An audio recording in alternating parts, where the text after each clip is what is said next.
Peace be upon everybody, and a very good night I bid to all of our audience. Welcome to Pecuniary, All About Ringgit, Season 6, Episode 1, where we'll be talking on a very important topic, which is called Subsidy and Ringgit and how they can affect the economy. My name is Asma binti Milurawash, and I will be your host for tonight's event. But most importantly, we actually are more than honored to welcome you guys with our very, very special and credible guest. So we have Professor Kim Leng, Professor and Director of the Economic Studies Program at the Jeffrey Cheah University on Southeast Asia and Sunway University. So, Doctor, how are you doing tonight? Good, thank you. You're Thanks doing for great. having me. You're very calm. We're starting on pretty smoothly. Thank you. It's an honor to have you tonight because out of all the sessions that we have with Pecuniary, you're one of our VIPs on the list. So we are very honored that you actually make the time and effort to be here with us tonight. Okay, so before I want to dive into the topic itself, I believe that I would love our audience to get to know you, because for us to talk about things that's quite deep, the economy and subsidies and its effects and whatnot, perhaps you can briefly talk about your educational history. So Okay. please, Doctor. I suppose Professor. Thank you, thank you. So it may come as a surprise to most that my initial career or training was in forestry. Forestry. So I had graduated with a Bachelor of Science degree in forestry from University Pertanian, Malaysia. Right. In fact, I was in the second batch of Second batch. locally trained foresters in the country. Wow. So I started my career as a forester. But along the way, after 7 years, I was fortunate to receive East-West Center scholarship. Right. And So at this time, that's where, you were yes, late, in the mid-30s. mid-30s. So I had the chance to complete my master's in business administration. Right. So I took 2 years, and then the scholarship had another 2 more years. So I enrolled in a PhD program. Right. So under that scholarship.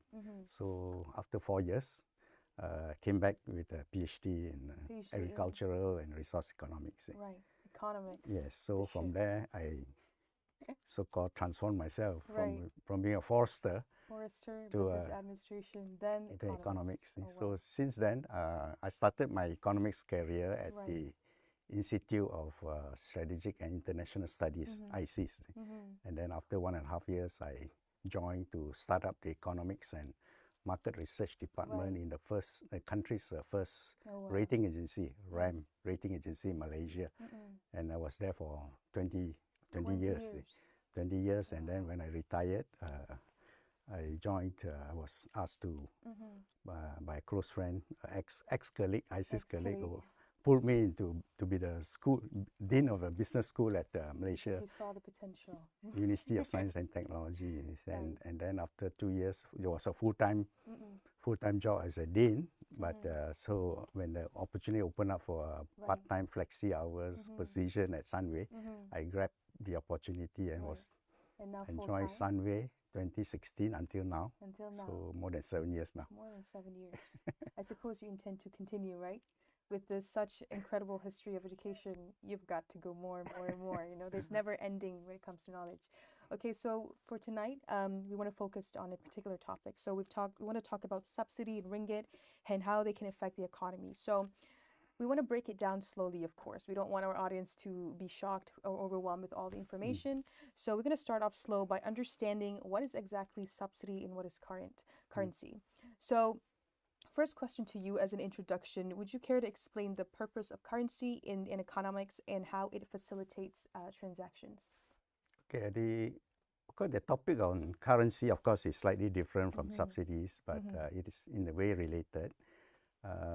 Exchange rate, I think the current issue is because of the depreciation of the ringgit, the weak ringgit, as in all other countries, against what they call a strong dollar. So the weakening of the currency has created a lot of uneasiness and also hardship for those who purchase a lot of foreign goods or services. So exchange rate is basically a foreign price of a currency, or price of a currency in other currencies. So basically, it's a price of money, price of the ringgit.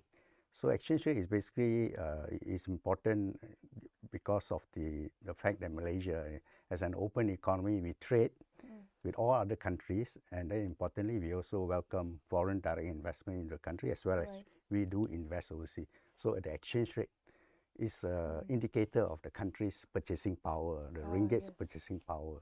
So when it weakens, so we buy less. We buy less, of we course. buy less from other countries because they are goods from other countries. But importantly, our exports, our products become very cost competitive internationally. You see. So the changes in the currency basically reflect the underlying fundamentals of the economy. You see. Whether the country is doing well in terms of growth, whether there's full employment, whether it has accumulated a lot of foreign reserves, and then to what extent the current account balance is in the surplus, and then to what extent foreign investors are bringing in money and investing in a country. So all these are factors, and of course the immediate factor is actually the interest rate differential.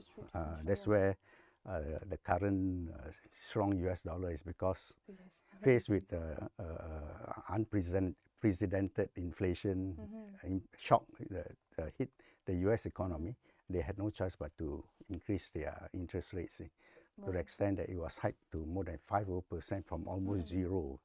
So that sharp increase in the interest rate is one of the main reasons for the strong dollar. So, and as a result, Malaysian ringgit also weakened. But of course, the other issue is that why Malaysia's ringgit, our ringgit, has much weaker compared to the other regional currencies. So so to explain that, of course, there are various theories and what they call factors influencing the weakness of the ringgit. Of course, speaking of which, earlier you mentioned that Malaysia have much weaker currency compared to, if we were to compare with the US and whatnot, and you said that when you have weaker currency, therefore we would buy less, right? And it's actually interrelate, and I suppose I would like you to break it down further, because it relates with the second question on how can a strong national currency actually affect a country's export and import, especially in that part. So when the currency weakens, so basically it will, a weak currency means that your exports will be cheaper. So a currency depreciation will actually benefit our exporters, because their products now are cheap, and when the foreign exchange that they earn translated into ringgit, it becomes more. See? So they actually benefit. So in the case of exporters, they benefit from the weaker ringgit. And also the fact that foreign investors, when they want to invest in the country, your assets become cheaper. And vice versa. See? But the important point to note here is that in the case of Malaysia, as an open economy, the movement of the ringgit basically reflects the changes in the economic and financial conditions. And what's important here is that the net effect, from macro perspective, we want to see whether Malaysian economy actually benefit from a weaker currency in the short term. So in a net, as a net exporter, that means we export more than we import, which means that we actually benefit slightly in the sense of cheaper, weaker currency, make us accumulate more so-called surpluses. The reserves theoretically will increase because of the greater increase in our current trade surplus as well as current account surplus.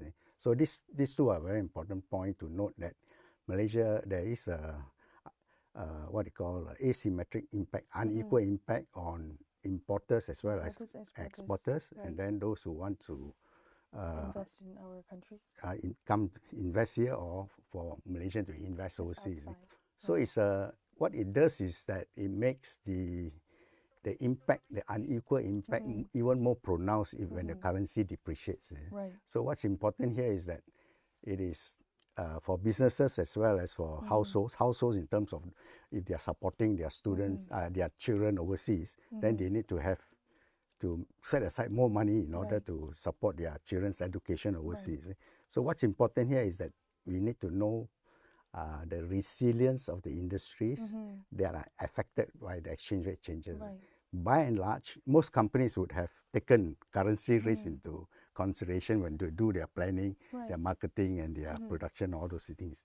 So by right, the impact should not, it should be treated as a commercial risk or market risk that businesses would have the kind of knowledge and the so-called reserves to be able to withstand currency changes as what you have experienced. Similarly, for household. You mentioned about currency just now, right? And especially when you say that if parents per se that they want to send their children overseas, then it would have cost a lot more, and depending on the economy itself. Which I actually want to relate with subsidy as well. So maybe in brief, you can say, you can explain what is actually subsidy, and also the types of subsidy and how does it work when it comes to the economy. Yeah. So just in a brief. So the topic on subsidies is that subsidy is actually an instrument or tool used by the government to address any so-called shocks to the economy. For example, in the case of, let's say, fuel, because of the sharp increase in oil price, the world oil price has shot up to close to $100 at one time. So that kind of shock, temporary shock, this is where the government can step in with that kind of fuel subsidy to shield the consumers from that kind of oil price shock. You see, so that's one aspect of so-called protection for the economy as well as for household, where subsidies, consumer subsidies, help the consumers to overcome so-called the rising cost of living and all that. You see. So consumers will benefit from the subsidies, and then they also producer subsidies, whereby the government subsidizes the producers. So we have a recent case of chicken and egg shortages. So the government actually stepped in to provide subsidies. So these are called producer subsidies. So the economic purpose of subsidy is that it is helpful to enable the country to overcome those kind of shocks to the economic system. And then importantly, subsidies, we need to understand the basic principle of subsidy is that it should be timely. That means when it's needed, it should be given. The subsidies timely, targeted. That means only to those that require the subsidies. And then very important also, it should be temporary, because subsidies has a distortionary impact on the supply and demand balance. So very important to note here is that subsidies, because they shift the prices, the prices does not reflect the balance between supply and demand. It creates a distortion, what you call a deadweight loss. So you talked about how subsidies is basically essential to help people out, and it actually does help out the economy of our country as well. We've talked about the prices as well. And of course, we have so much more to talk about. So let's take a break for now, and we will see you right after this. That's sharing on how to be a great leader. Here are 9 useful tips for you to jot down as your dream to be a leader. 1. Learn from other leaders. There are many successful leaders in this world that could be an icon for you to follow their journey. 2. Work to build skills. One of the major achievements to be a great leader by having a skill, different leader. Different skills they got based on their field. 3. Believe you are a leader. Mindset is important to shape ourselves on how we want to be, keeping in mind you are a great leader and have the ability to carry these responsibilities. 4. Take up tasks. Engage more with the member and fill in the gap between it. 5. Share your ideas. Do not afraid to share your ideas with the team. The more you are present within a team, the more people will turn to you. 6. Listen to others. Try to listen to others' opinion and discuss what is the best solution towards the project. 7. Learn how to delegate. Delegate requires planning and considering the skills of everyone on your team. 8. Treat other leaders with respect. Be respectful of the position that everyone on your team has. 9. Know that there are many different types of leaders. Be a kind and respectful leader. Soon you will be a great leader. That's all for 2 minutes sharing on how to be a great leader. Thank you for listening.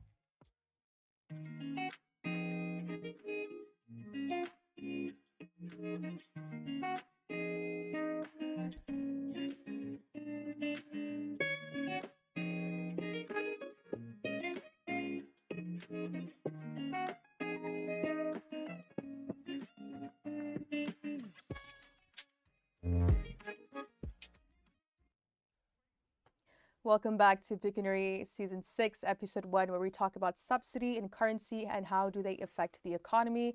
With me again, Asma Birawaj, but most importantly, with Professor Kim Leng. My apologies again. So, Professor, we have talked about what is a currency and subsidy. We touched on how currency, when it's much weaker, it will affect the import and export of the country. And alongside with subsidies, it's actually needed whenever we have certain shocks or waves that basically faced by the country at a certain time. And now we already have the preface of the subsidy and currency. We want to talk about the challenges that they have in terms of giving subsidies and its impact on currency. So I'm going to start off with the first question for this second segment, basically, which is the difficulties. What are the difficulties arise when attempting to phase out subsidies for industries that have become dependent on government support, if you may? Yeah, I think that's one of the biggest challenges actually. Of course, we do recognize that there's a cost to the government. Right. It's a fiscal burden. And fiscal burden basically means that it's actually taxpayers' money in footing the bill for the subsidies. So I think that's a very important point to note, that subsidies are actually is actually borne by taxpayers ultimately. Yes. So in the case of industries that are supported by subsidies temporarily, but if they are prolonged, what it does is that it actually results in either industries or firms becoming inefficient because they are not responding to market prices. Oh, wow. So when they are not responding to market prices, they tend not to innovate or tend not to take actions to address some of their shortcomings or their weakness, especially in terms of production efficiency or cost efficiency and all that. So it's only through competition that drives efficiency and then drive productivity. So without that kind of price signal, it's a false, because subsidized prices or you're getting subsidies from the government, it creates a disincentive for you to improve or upgrade, or raise your efficiency and productivity. So that's one of the so-called main drawbacks of subsidies. It creates a distortion in terms of firms not allocating the right resources. For example, in terms of putting more investment in developing their product or making their product cheaper and all that. So that's one of the main drawbacks when firms become more and more dependent on subsidies. So in the subsidies have been given in the early stage of development of an infant industry.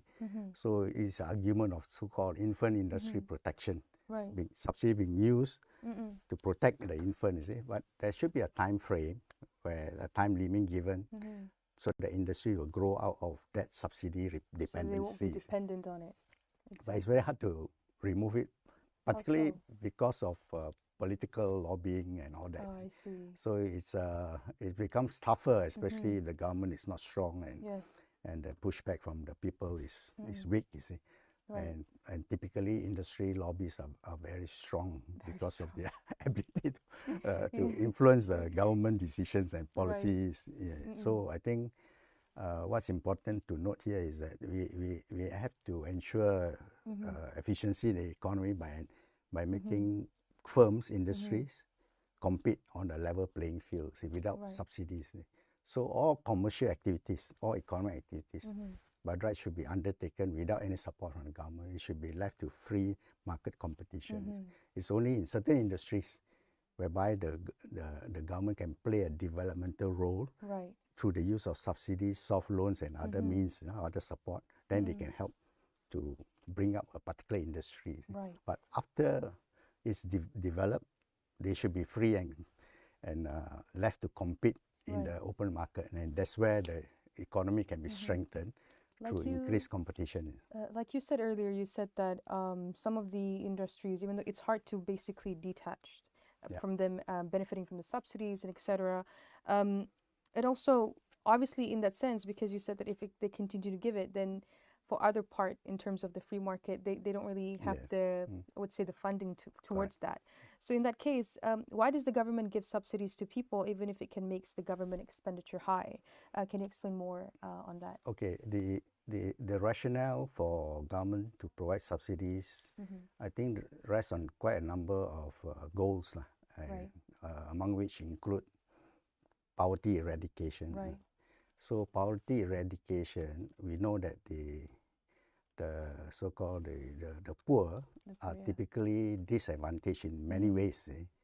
So they require government support, you see, and it is fairly universal. That's the role of the government, you see, to provide and protect the vulnerable groups. So that I think that on equity grounds, and on justice and all that is not an issue. I think most people accept that.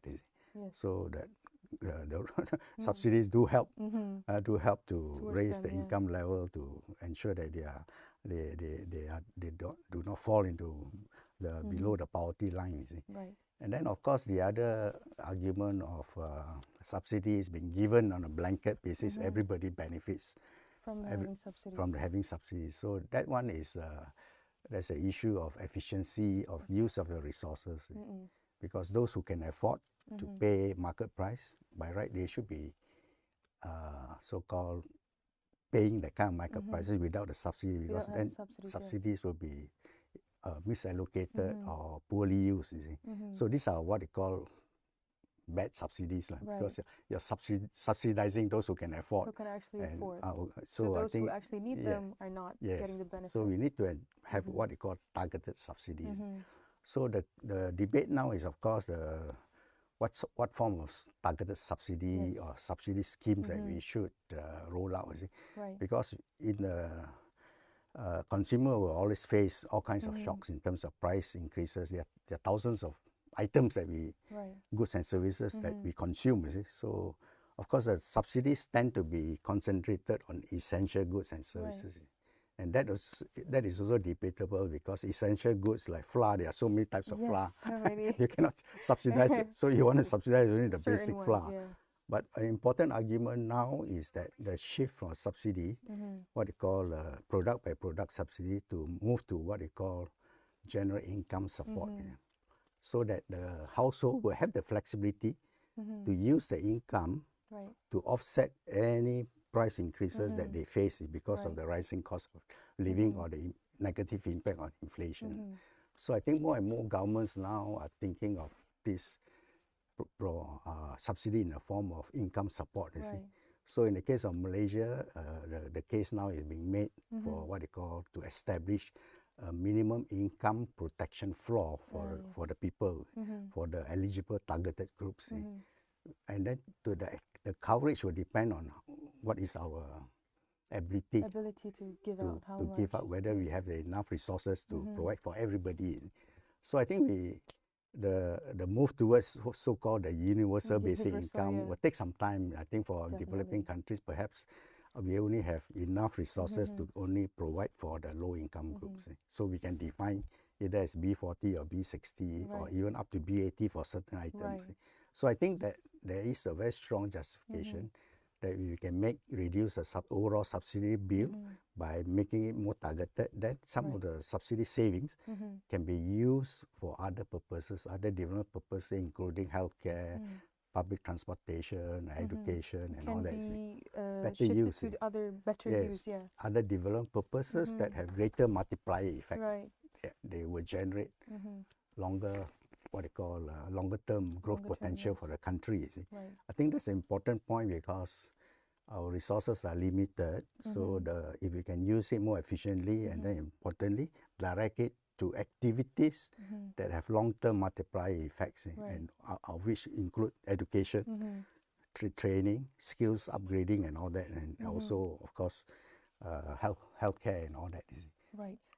You talked about how subsidies actually help, in terms of the income and also the poor and the needy, which actually, we're talking about the context of Malaysia's economy, of course, which lead to the next question, which is, what is the emerging subsidy issues that the government and people may face in the future? If you were to look at the pattern on how they're giving out subsidies at this point, what would you expect would happen in the long run? I think one is, of course, the total subsidy burden borne by the government.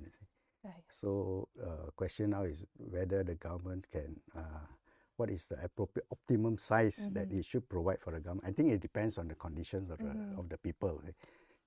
Currently, of course, we know that income has been rather depressed for many households. So there's a case to provide for some income support for up to perhaps the B60, that means 60% of the population of the household. So that's one area that the government can look into. The other argument is that some of the subsidies, we can reduce it. We can actually improve our fiscal balance, and then importantly, help to also strengthen social protection for society. Right. So the strengthening of social protection will include not just the income support, but also developing insurance schemes for unemployment, for work injury, and also importantly for retirement. You see. So some of this needs to be enhanced, and the subsidies, the so-called wasteful subsidies or subsidies that are not productive, can be channeled towards developing a more resilient social safety net for the country. You see. So I think that those are the new so-called focus of the new focus of the policy, like in terms of making it more efficient, and then much more longer term in terms of development goals. You see. And the other point, of course, is that subsidies, the appropriate amount of subsidies, I think we only can gauge it in terms of how well it actually enhances the well-being or the livelihood of the people. See, that means the well-being has to be improved. So, and then we should ensure that we minimize exclusion error. That means those who deserve would actually get the subsidy, and that's very important. That's where the government is developing the PADU system, the socio-economic database, to capture all the data, and then to reduce also the inclusion error. Those who don't deserve, but they are part of the system. So that's equity is always the equity challenge, in terms of ensuring that those who deserve, the deserving one gets supported by the subsidies. So, Doctor, we've talked about, it's actually very, I would say, I wouldn't say shocking, but, you know, to know that it's up to that point, and there's actually people facing, you know, the difficulties and not being benefited from the subsidies. It's not really a great thing. But of course, we have so much more to talk about, of course. So we're going to get back after this commercial break so that we can know much more. So stay tuned. Welcome to 2 Minutes, sharing on 7 simple ways to save money. First, record your expenses. The first step to start saving money is figuring out how much you spent. Second, include saving in your budget. Now that you know what you spend in a month, you can begin to create a budget. Third, find ways to cut spending. Identify non-essentials that you can spend less on. Fourth, set savings goals. One of the best ways to save money is to set a goal. Fifth, determine your financial priorities. It can give you a clear idea of how to allocate your savings.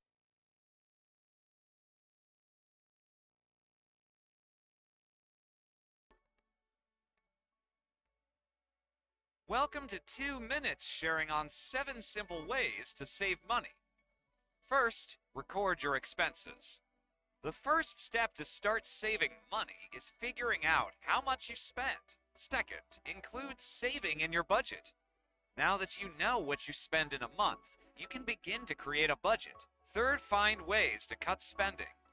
Identify non-essentials that you can spend less on. Fourth, set savings goals. One of the best ways to save money is to set a goal. Fifth, determine your financial priorities. It can give you a clear idea of how to allocate your savings. Sixth, pick the right tools.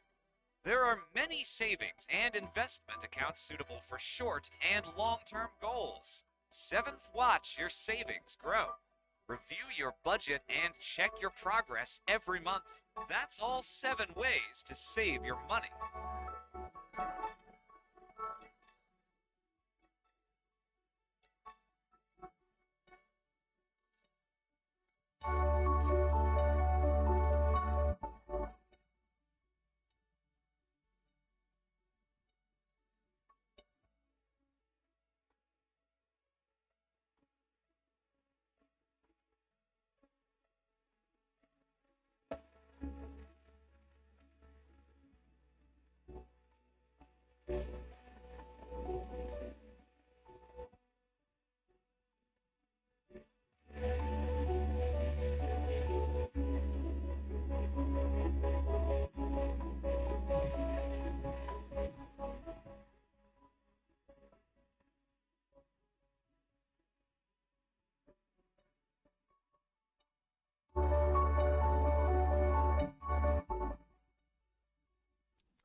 Lovely night, everybody. Welcome back to Pecuniary Season 6, Episode 1, where we talk about subsidy and currency and how do they affect the economy. With me again, Asma Miluramash is your host. And of course, our honorable guest, Professor Dr. Kim Leng. All right, so we're going to continue our discussion. So basically, we've talked about the introduction, we moved on to challenges, and even off camera, we've talked more on how does it relate to the younger generation and so on, which actually is something that we would love to focus on for this next segment. So, Doctor, I'm going to ask straight away. The next question is that what can students do to promote responsible financial practices such as saving and investing wisely to contribute to a stable currency and economic environment? If you may. Yeah. Yeah, I think the importance of both financial literacy as well as economic literacy, yes. understanding the various economic issues and knowing their implications and their impact and how to take remedial actions. Right. I think for the Generation M, the millennials and Gen X, Gen Z and all that, I think firstly is to ensure that you have the capabilities, maximize your ability and capabilities in terms of establishing a livelihood that can enable you to progress in life with rising income as your career progresses. So that will require you to acquire knowledge, acquire skills, acquire capabilities that make you more productive and also importantly more able to contribute to your employer's mission or goals, whether in terms of profit generation or in terms of expanding a business and all that. So I think that skill, that so-called is very important because that will earn you the kind of income that importantly enable you to meet your retirement goals. So I think important from a perspective of personal financial planning to have all the knowledge and then establish your goals and then set out a plan to accumulate the necessary income and savings for you to develop or accumulate a nest egg whereby you can retire comfortably. You see? Exactly. And that I think that's a very important part of ensuring personal financial resilience. So in order to have a resilience, you must develop all your capabilities. And capabilities and having the knowledge to know how to budget and plan and also to invest and save. So all this will come together when you have the necessary knowledge and capabilities. So I think of course, it also varies according to individual capabilities and your interests and your so-called endowments and your network and all that. But I think very important is that the government has a very important role to play in terms of ensuring that you have an enabling environment. The conditions and the prospects are all there to increase investments and then to also expand the economy through expansion of the various industries. So this require what they call confidence. Confidence among the private sector to actually grow their wealth together with employees. I think that is the nature of so-called capital accumulation, and then importantly, able to translate into better performance of the economy that in turn generates high-level, high-wage jobs for the people. So it's a question of how we can basically how to grow rich before we grow old. So to grow rich, I think skills, technology, and all, and then ensuring there's sufficient confidence, and then the indigenous technology capabilities have to be developed sufficiently. Earlier you talked about how it's interesting to me because you did not only focus on how one should have financial literacy but also economic literacy, and I feel like from my observation is that a lot of people, at least young at this age, they tend to leave one out, which is the economic literacy, and without actually realizing that the two are basically linked. If you want to know something, then it affects the other. And again, you said that we at least need to have aim for a job or income so that we can retire early. So at least in terms of the money flowing in, it's something that you can actually establish and secure and probably grow as instead of just grow old and then it's still the same, at the same place, which actually relates to the next question. So because we want to talk about subsidies and currencies as well, right? So relating it to our topic, what is it that you advise to people who, I would say, are depending on subsidies to continue their daily lives, or perhaps maybe people who have in mind, it's okay, there's going to be subsidies on me if I don't bother to establish, a strong foundation in terms of finance. Can you share some tips with them to face this challenge, especially in this economics? Okay.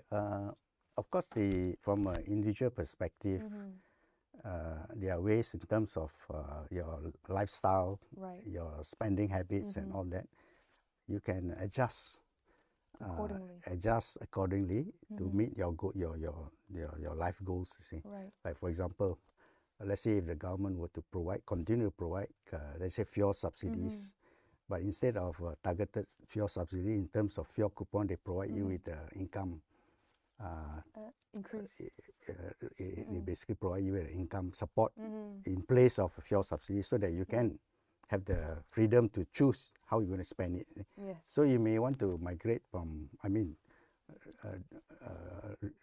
migrate to public transportation and all that, and reduce you can the cost save, of living, reduce the cost of your private car ownership. Yeah. So that's one way you can actually strategize Right.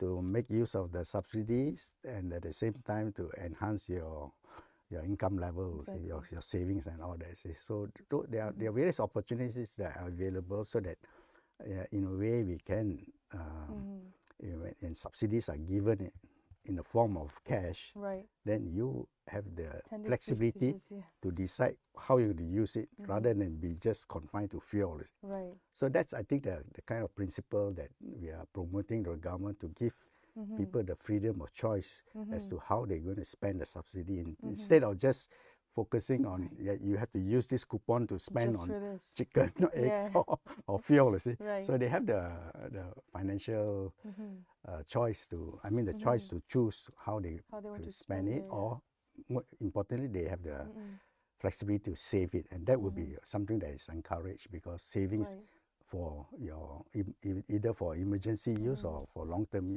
retirement purposes are very important, because savings is part and parcel of financial security. Because without savings, you will not be financially secure at all. and the other part is, of course, under the social protection pillar, we have this promote pillar. Promote means enhancing your skills, enhancing your capabilities, your upgrading and all that. Upgrading your life. Yes, and your yes. skills, So those are the opportunities that are needed beside the protect and the prevent pillars. Your prevent is like insurance, that you need to have unemployment insurance, medical insurance, and all that. So this development of your skills and so-called skills to get a higher paying job, and also produce more entrepreneurial skills, ability to so-called look for income generating activities, and that could be also another way. Of course, some are naturally born with that kind of business acumen. Some are more so-called academic. Then of course they can migrate towards the academic environment, where they can look for other so-called income generating opportunities, either by doing more research or carrying out more activities that can enhance their income. You see, so there are I think by thinking, by having the flexibility and very important and enabling environment, a very supportive environment, very important, and then of course the awareness of all the various programs that the government has launched in terms of getting youth to be more productive and also more productively engaged in all kinds of activities. Those are very essential. These are part and parcel of how you can actually build up their knowledge base and their skills base. Everything that you list down, right, especially like having a strong base in your knowledge and also generate more income, they're all great skills, but it kind of goes down to if the person themselves have the awareness and also the discipline to carry through these things, right? Otherwise, our country itself would have a group of people who was just simply be at that same rate, and at the same time expecting, being dependent fully on the government and subsidy and so on. And I guess, like, for the last bit before we actually conclude the whole thing, per se, that these things are, we have young generations are actually aware of these things and taking actions and become economic literate and not. What would you think the future Malaysia would be? I think In a brief statement. So is it a good or a more bad? I think Malaysia, because under the new government, we have a so-called what they call this Madani economy framework. Malaysia. So the principles that the economy framework is built upon is very sound, Right. because it encourages sustainability, respect, integrity, and compassion and all that. Those are very important, because those are values that are important for inclusive growth. Growth that based on the principle of prosperity for all, to be shared. So I think that from economics perspective, that inclusivity and equity principles, I think, are the basic foundation of long-term sustainable growth. Because unequal growth, eventually the society will become very so-called unbalanced, because you have 1% of the population controlling the country's wealth, so it's not sustainable. So I think from Malaysia's perspective, we do see strong prospects for us attaining the high income status, high income status as defined by the World Bank within the next 3 to 4 years. So I think as long as we can sustain our growth at 4 to 5%, or if the objective of 5 to 6% is achieved under the 12 Malaysia plan, then there will be greater prosperity. But what's important to note here is that we have full employment, and then what we need to take care is to ensure that there's minimum underemployment. That means the graduates, that there is some mismatches. We want to see how they can be more gainfully employed and receive higher wages. So currently the focus on raising wages, I think, is on the right track. And then importantly now, if we can crowd in investments, more investments, especially investments that are higher value, the so-called high value, high growth industries, then we are set for a much better future in terms of being future-proof. They're very important, the shift towards a digital economy as well as the green economy. I think these are the areas that I think students can look into, how they can contribute towards Malaysia achieving these two goals of being a greener economy and also digitally very proficient. All right, so that's a way to end to wrap the whole thing up. So we moved from understanding what subsidy is, what currency, and then how the two relates.